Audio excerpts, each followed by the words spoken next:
উনি এখন বাংলাদেশের সবচেয়ে বড় আলেম আল্লামা মির্জা আব্বাস। ঘুম থেকে উঠে মানুষ নামাজ কালাম পড়ে আল্লাহর নাম নেয়। একজন আছেন উনি প্রথমে আমার নাম নেন। মির্জা আব্বাস, মির্জা আব্বাস, মির্জা আব্বাস, মির্জা আব্বাস, মির্জা আব্বাস, মির্জা আব্বাস, মির্জা আব্বাস, মির্জা আব্বাস, আব্বাস সাহেব, আব্বাস সাহেব। শুধু মির্জা আব্বাস, মির্জা আব্বাস, মির্জা আব্বাস, একটা তসবিহ দিয়ে দিতে হবে হাতের সামনে। উনি সকালবেলা উঠে আল্লাহর নাম নিয়ে চাঁদাবাজি শুরু করেন। ঘুম থেকে উঠেই আল্লাহর নাম নেয় কিনা আমি জানি না ভাই, আমার নাম প্রথম নেয়। বেশি বলে ফেলছি, তো আমি ওনাকে নিয়ে আর বলতে চাই না। আমার 100 কর্মী যে প্রচার করতো, তুমি একলা আমার 1000 করে প্রচার করে দিবে। আল্লামা মির্জা আব্বাস ঢাকা হাটে চাঁদাবাজি করে, সন্ত্রাসী করে, দুর্নীতি করে। এই ঢাকা শহরের কোনো ব্যক্তি বলতে পারবে না কোন স্বার্থের জন্য মির্জা আব্বাসকে একটা চা খাইতে খাওয়া যাবে না। মির্জা আব্বাস চাঁদাবাজ।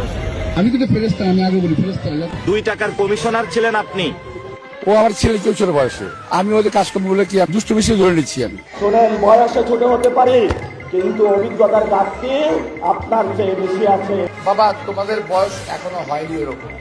এখন আল্লাহ রাস্তায় বিশ্রাম নেন, আপনাদের আগের দিন ফুরিয়ে গেছে, নতুন খেলা শুরু হয়েছে।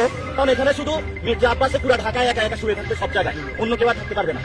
বাংলাদেশে যদি ক্রিমিনাল র্যাঙ্কিং করা হয়, বাংলাদেশের সবচেয়ে বড় অন্যতম গডফাদার এবং ক্রিমিনাল নাম্বার 1 হলো মির্জা আব্বাস।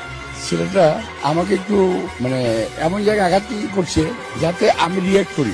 বাংলাদেশের 1 নাম্বার ক্রিমিনাল মির্জা আব্বাস, সে যেইভাবে গতকাল আমাদের উপরে অ্যাটাক করেছে।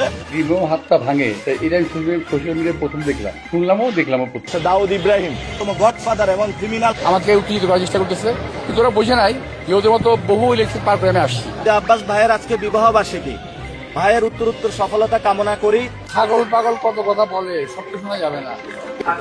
আসলে আমাদেরকে চাঁদাবাজ থেকে মুক্ত করে দাও, আমিন। টেন্ডার সন্ত্রাস থেকে মুক্ত করে দাও। আমিন।